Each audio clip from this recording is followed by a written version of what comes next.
Hello friends, in the series which we are doing in issues in world history, the 20th century, we'll talk about the meaning of Second World War. Today in the earlier lectures on the Second World War, we talked about the causes of the war, we talked about the way scholars they have tried to see the situation of the war, the way the war unfolded, how the German historians they have in a way tried to see some kind of continuity between the aims of the Hitler and those of the Second Reich and the Weimar Republic that was also being discussed, and Hitler's policy of blitzkrieg was also being discussed at that point of time. And then we also talked about the various kinds of phases of war, how Norman Love has talked about the 4 phases of war, and we talked about the 2 phases of war in our last lecture. And thereafter we were talking about the third phase, that how during the third phase we find that Germans they were at the receiving end there, and because of the joining of the USA as well as USSR to the war, and how the strength of Britain and its Commonwealth increased during this time. And we find that from 1943 in 1944, this particular period, the contest became some kind of a long contest, and how they were also involved in island hopping during this time. And secondly, we also see that at Al Amin in Egypt in October 1942, the Germans under Rommel, and how they were moving towards Egypt, they were stopped as well, and they were being driven back by Montgomery's 8th Army. So all these kinds of developments they were also happening during this particular period, and because of these kinds of developments we find how with this kind of a victory which happened, it disallowed Egypt and the Suez Canal from falling into the hands of German hands, and it put an end to the possibility of a link up between the Axis troops in the Middle East and those in the Ukraine. And we also see that it resulted in the total expulsion of Axis troops from North Africa as well. Then thirdly, we find that how battle was in Russia, where by September 1942 the Germans had reached as far as Stalingrad. Here the Russians they exhibited strong resistance, and in November they counter-attacked fiercely as well. So how the war was unfolding in these different theaters, and how various armies they were engaged in war, and because of which a lot of destruction was caused, loss of men and material took place during this time, which was affecting all the economies of the world at that point of time. Various countries, whether it was Germany or Italy or Britain and France, they were in a way dwindling their resources in terms of fighting in the war. And when we find that how USA and USSR, both of them they also joined the war, especially USA after it was being attacked when Pearl Harbor was attacked by Japan, and how Germany also declared a war on USA. So this kind of a situation where we find that powers like USA and USSR they joined the war was also detrimental to the interests of Germany. And thereafter we find that during the third phase how German commander was in a way compelled to surrender, and this defeat was a disaster for the Russians, and it boosted the Russian morale, because how Germany in a way it was some sort of disaster for the German powers, and in a way we find, and the Russian morale was boosted during this time. And lastly we July 1943 to August 1945, where we find that how that was the last phase which has been argued by Norman Love, and Norman Love has seen these kinds of phases, which was the 4th phase now, and how the resources provided by USA and Russia and their naval superiority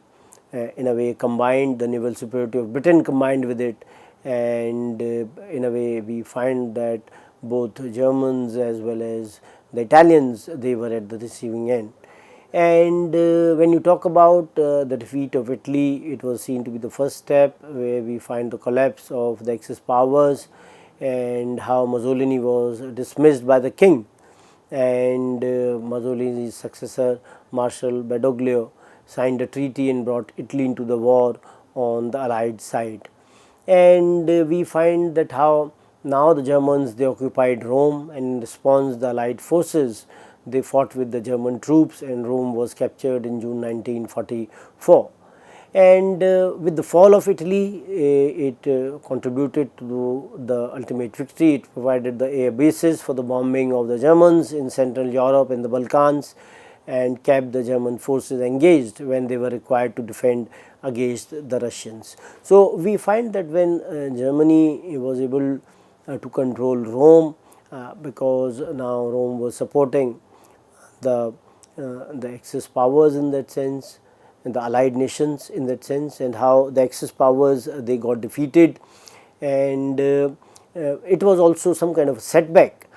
for Germany, because Germany was engaged with the Italians at this point of time, where they could have fought with the Russians during this particular period.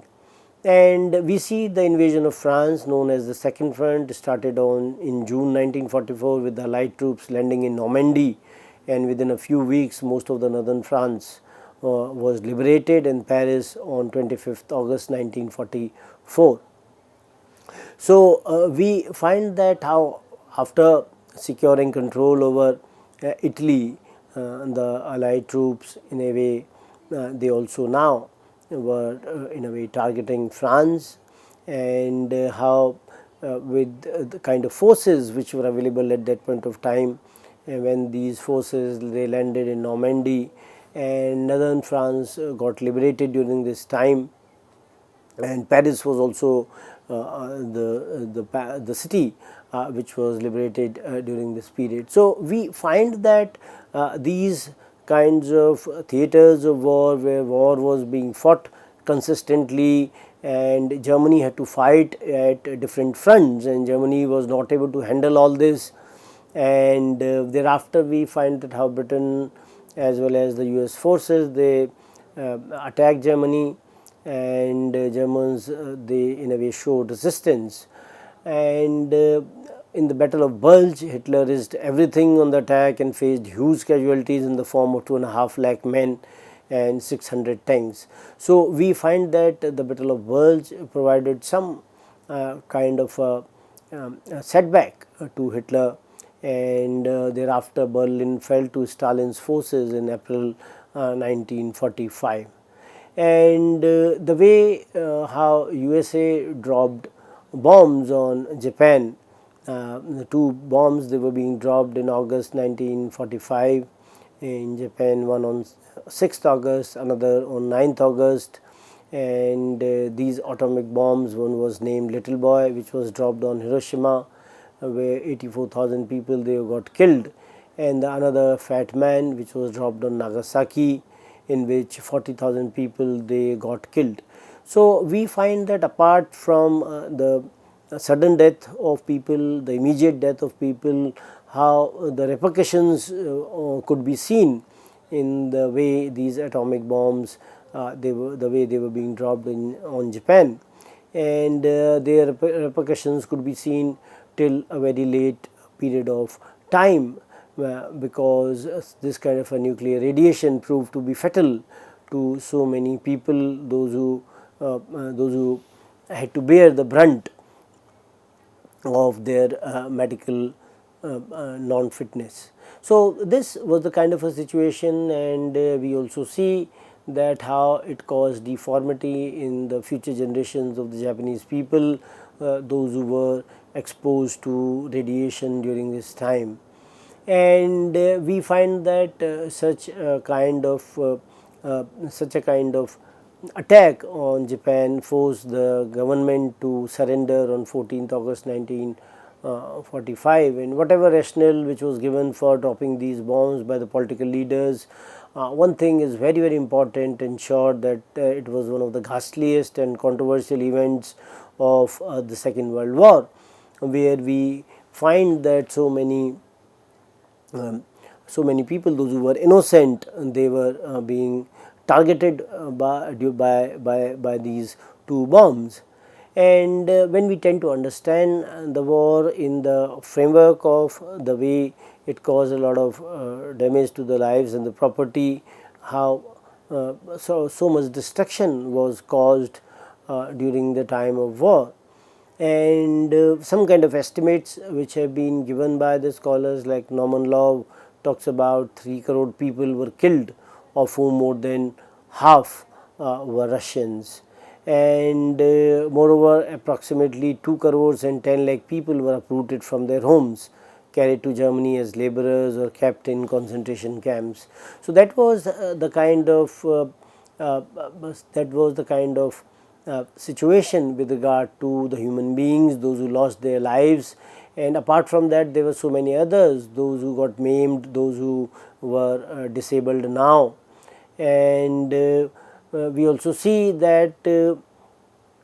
when you talk about the way people perished during this war, that some of the estimates that they are in the range of 5 crores to 5 crores and 50 lakhs. So this was the kind of number which is being given, that so many people died during this time. And we also see, when you talk about the Second World War, that its peculiarity lies in the fact that the most civilians, those who died, were as a consequence of well thought out decisions taken by the policy makers. Methodical genocidal assassination through bombing of city was recognized as a war strategy, and each nation was insensitive to the population of the other and indulge in bombing the civilian areas or the civil population. So these kinds of well thought out decisions with regard to the bombing of the civilians was a very bad decision which was taken by the political leaders at that time, because of which so many innocent people they suffered. And we also see that how people, they were in a way had to migrate as well. We find that in the last months of the war, nearly 1 crore and 50 lakh people, they had to forcibly migrate, and the Potsdam Conference, which was held in 1945, stipulated the orderly and humane transfer of population. So another consequence of the war was with regard to the migration of the people, the way people, they had to migrate from one region to another. And we find that the Germans who were residing in western Poland, Czechoslovakia and other territories, they were forced to leave, so that no future government would be able to lay claim to these areas. And the roads and the railways, they saw unprecedented number of people travelling on them. So we find that how these regions, they were being cleared of the Germans, and we find that the way people were travelling in the transport facilities which were there in the railways, their numbers also increased in an unprecedented manner. Apart from the kind of destruction which was caused to the people, we also find that how property was also lost, and how the cities of Berlin, Warsaw, they were destroyed during this time, and the infrastructure of the civil life was destroyed in many cities, and the agricultural land transformed into wasteland, and destruction was caused to the forest as well, and this threatened the quality of the life of the people, those who were living in these regions. So we find that apart from the men or the human beings, those who were there, we find that a lot of destruction of the property also takes place during this time because of the war. And we also see that how the anti-colonial nationalist movements in different countries of the world, they also formed up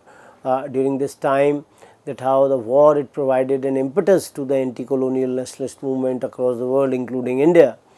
where we find that in the Quit India movement was launched during this time, and thereafter we find that how the INA or the Indian National Army, it played an important role in terms of the liberation of India, how the railway, the Royal Indian Navy strike during this time was another important development, because the British realized that when it will not have any kind of support of its the soldiers, those who were there to defend the British Empire, and how soldiers, they were ready to sacrifice themselves in that sense. So 1942-43 was also a period where there was a lot of flux in India, and how the INA and later, as I told you about, the Royal Indian Navy, they also revolted. So this gave some kind of a setback to the British, in that sense that British realized that they will not be able to handle India without the forces, and if the forces will protest, or if they will rise against the British, then it will be very difficult to control India. And we see when these kinds of movements, they were being launched in different parts of the world, not only India, there are other regions as well. And in 1942 we see the German occupation of Tunisia for 6 months. It interrupted the continuity of French command and provided a fresh impetus to the Tunisian nationalism. So we find that how the ideas of nation building, nationalism, national movement, gaining independence from the colonial rulers, they were rampant in Asia and Africa during this particular period. And in various countries of the world, various kinds of movements, they were launched to get rid of the colonial powers. For example, in South Africa, Afrikaner resistance to the war resulted in the augmented aversion to the British Association. And the prevalent anti-colonial movements in different countries of Asia also got a boost after the Second World War as well. And then we see in August 1943, Burma declared itself independent with the support of the Japanese army. So we find that how various countries of the world, in Asia and Africa, they were ready to take on the colonial rulers in this fight. They were ready to, in a way, come out of their grip so that they become independent during this particular period. And we also find that Philippines also did the same with the support of the Japanese army after Burma in the same year. And as I told you about Indian independence movement, it was gaining momentum for quite some time. In 1940s was a period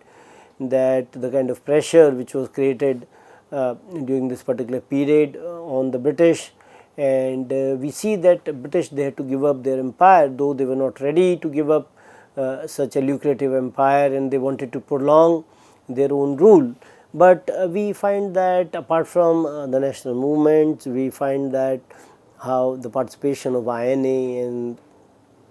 the Royal Indian Navy, and thereafter we find that the way the world changed, where the dominance of America and USSR could be seen in comparison to the earlier domination of Britain and France. So this way we find that how the balance of power, it changes during this time, and earlier Britain was the strongest power, but thereafter we find that the scales, they shifted in the favor of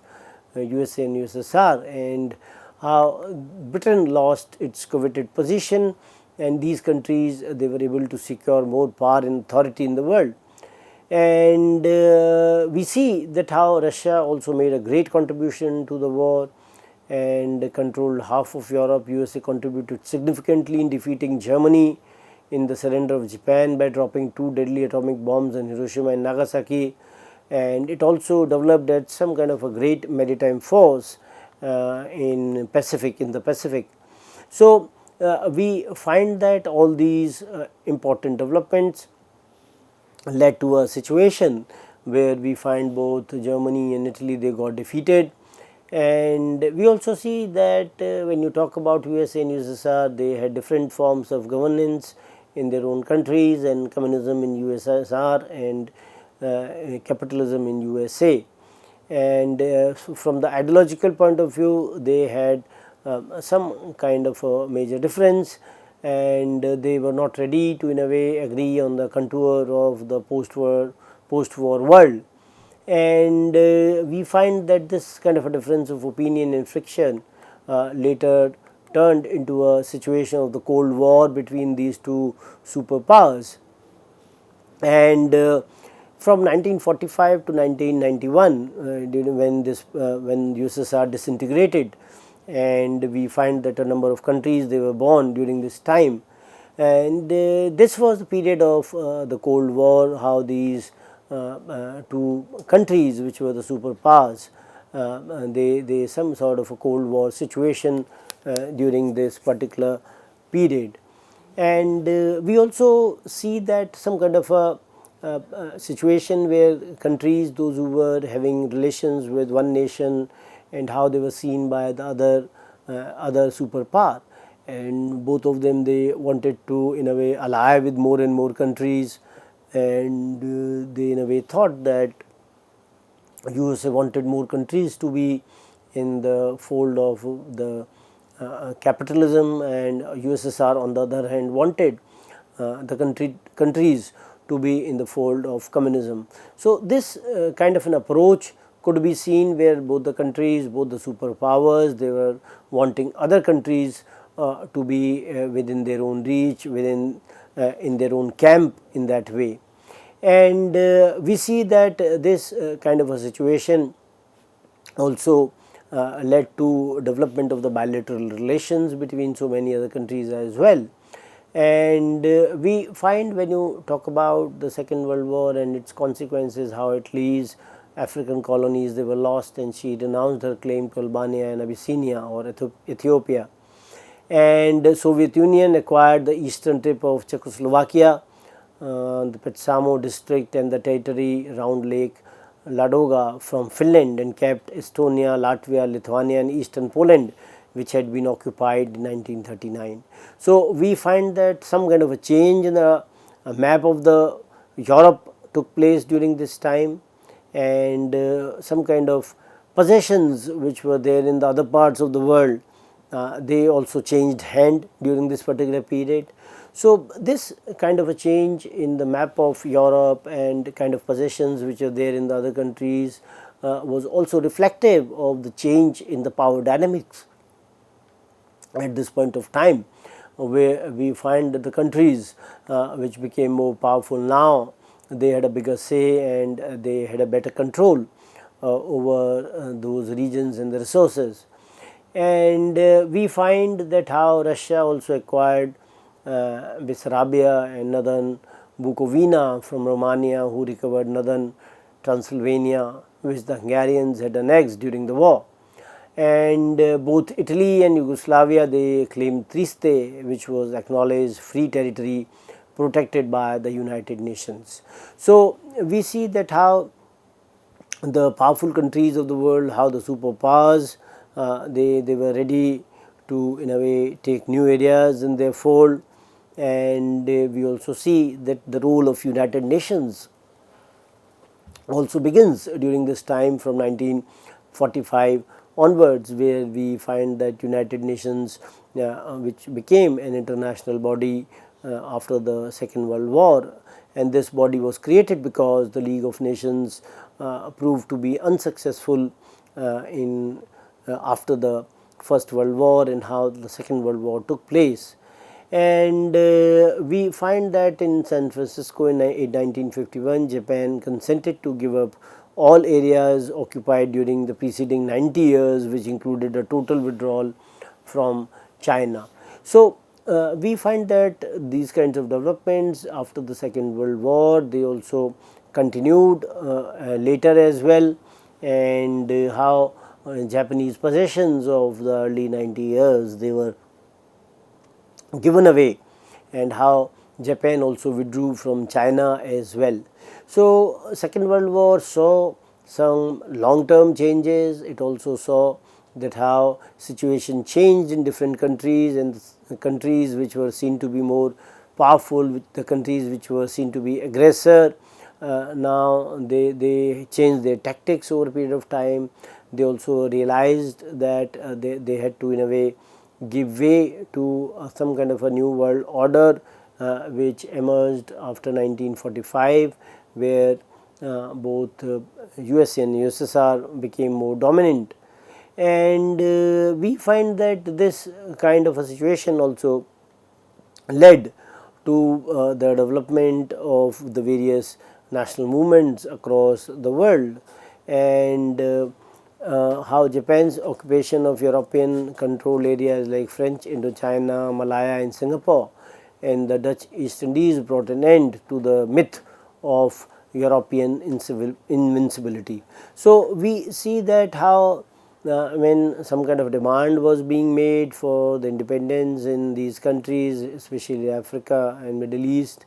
and how the issue of European invincibility was also handled during this time, where we find that Europeans, they were not invincible, and how they got defeated in the different theaters of the war during this time, that could also be seen. So in the overall framework, we find that how the four stages of war which we have talked about, and how these four stages of war were very relevant from the point of view of the changes which came in the fortunes of Germany and other nations. And in the framework of the consequences, we realize that how different countries across the world, they got impacted in various ways. So we will continue further about the kind of changes which came in the world order in our next lecture. Thank you very much.